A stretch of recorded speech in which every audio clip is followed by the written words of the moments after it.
Hello and welcome. Today we're starting with Andrew Kernohan's Business Ethics book, chapters 1 and 2, and we will be using it for the rest of the quarter. Let me ask you something. Is it ever okay to lie in business? Take a few seconds, yes or no answer, and then think about why. Now, if you answered yes, I want you to specify when and why you think that makes it okay. And if you answered no, are you saying that all lies are unethical no matter what the situation? Because right there, you're already using what we call ethical reasoning. What makes business decisions ethical? Business decisions aren't just about profit margins and quarterly earnings. I mean, of course, they are about that. But they're also about people, and that means that they are about values. So here's a question. What's the difference between a bad business decision and an unethical business decision? A bad decision might lose money. An unethical one violates someone's rights, harms someone unfairly, or breaks a promise. So we need a way to judge decisions, not only by the results, but also by something deeper, something like reasons. So what exactly are ethical reasons? Kernohan says that ethical reasons have two main features. First, that they are action guiding. They help us figure out what it is that we're supposed to do. Second, they are agreement seeking. We expect others to understand or even agree with them. If I say something like, I stole the money because I wanted it, that is a reason, but not an ethical one. Why not? Because you'd probably reply with something like, that's not fair, or that's not right. So ethical reasons have to connect to some kind of a shared moral framework, religious or secular. One thing to note is that agreement-seeking feature is not a universal one.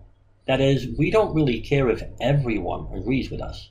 In fact, the only people we actually care about are the people that share our ethical structures. When we say something like drugs are bad, we know that we're not getting the crackheads to agree, but their disagreement is not really relevant to us. And that's because the agreement-seeking part is about making sure that our ideas work, and for that to happen, they must work inside of the ethical value system that we have. And it doesn't really matter whether it works in any other system. So Kernohan provides us with three types of ethical theories that we will be exploring. There are identity-based ethical theories, what would a good person do? Principle-based theories, what rules or obligations apply? And consequence-based theories, asking what will produce the best outcome overall. All three of these are, at least nominally, secular ethical theories. But notice that they don't agree with each other. This is why the argument against religious ethics, at least the one that says, well, not everyone believes in that religion, so we shouldn't use it as an ethical system, is a bad argument, because not everyone agrees with any of the secular systems either. So there is nothing particularly non-functional about the religious end of things. Now ask yourself, which of these currently feels the most right to you and why? Over the next few weeks, we'll dig into each of them and see their pros and cons. Moral standing and accountability are going to be prominent features down the line in the book, and we'll get back to them. For now, Kernohan wants us to be aware of the ideas and to note that there are several different ways that we can think about them. Finally, a major feature of Kernohan's Chapter 2 is the question between relativism and pluralism. So, do ethical standards change across cultures? Well, sure they do, but does that mean that ethics are relative? Let's say that in one culture, bribery is part of normal business practice. It's just how you get things done. And in another culture, bribery is a crime. Is one of these cultures wrong, or are they just different? Well, ethical relativism says that no one is wrong, they're just following their own cultures. But pluralism says that while different views can be valid, not everything is up for grabs. The issue here is that if we accept relativism, then there is no such thing as actual right or wrong. Whatever your culture decides to do is right for them. But that also includes genocide, torture, slavery, and so on. So Kernohan instead argues for pluralism. But there is going to be a problem here as well. Imagine the CEO asking how the company can be more effective at their core mission. On a pluralistic model, the one Kernohan supports, several different people will offer suggestions, each from different ethical systems, and then the CEO will evaluate them and decide which one is best, right? Well, let's imagine that we have a company that's working on ending homelessness. What do you think would happen if the chief financial officer suggested that exterminating the homeless is the way to go because it is the most cost-effective approach? Well, that would be their last day on the job, and no one at the table would take the suggestion under serious consideration. Why not? Because contrary to Kernohan's idea, we don't actually engage in this kind of evaluation. Any suggestion that we find to be outside of the acceptable moral limits that we have is inherently rejected. The CEO will not consider it and weigh the pros and cons. That's because we already have an acceptable range of actions based on our own values. And so pluralism can only work if the suggestions we're looking at are already in the same value system as our own, or at least work in our own system. You can think of the difference this way. Kernohan says that we will listen to all ideas and decide what's best.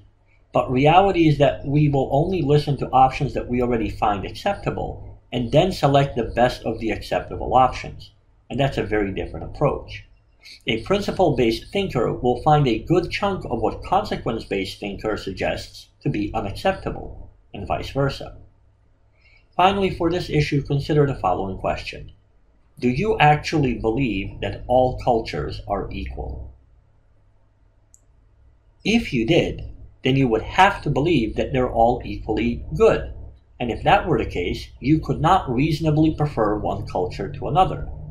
And yet, I bet you care about who got elected and what ruling the Supreme Court offers on abortion or guns or whatever else, and you care about what is taught in schools.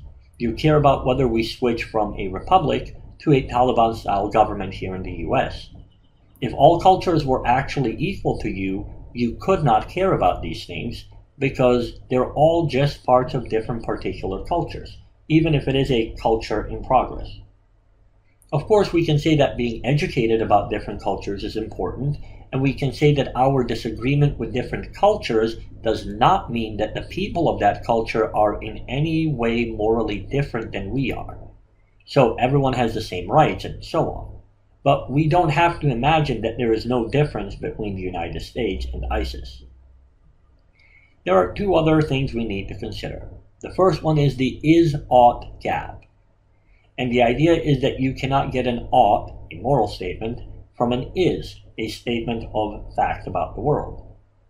And this is important because we can't just appeal to the way things are to magically get a moral conclusion. Sure, people are greedy and murderous, but that does not mean that things should be that way. What the is portion gives us is just the current reality on the ground, and then we have to figure out what to do about it. The second idea is the phrase ought implies can, meaning when we say that somebody should do something, they have to be capable of doing that thing. So we cannot hold people responsible for things that they are physically unable to do. But this leads us to ask questions about where is the threshold for becoming responsible. What do we mean by the phrase that somebody can't do something? Do we mean that they actually can't? Or do we mean that they won't? Is the cost that they have to pay an impossible cost, or is it just very high? So can you think of a moment when you were stuck between doing what was best for you and doing what you thought was right? Well, what was that situation, and what is it that made this choice difficult? And how is it that what you thought was good for you was also not what you thought was the right thing to do? And what kind of ethical reasons were you using as you tried to figure out what to ultimately do?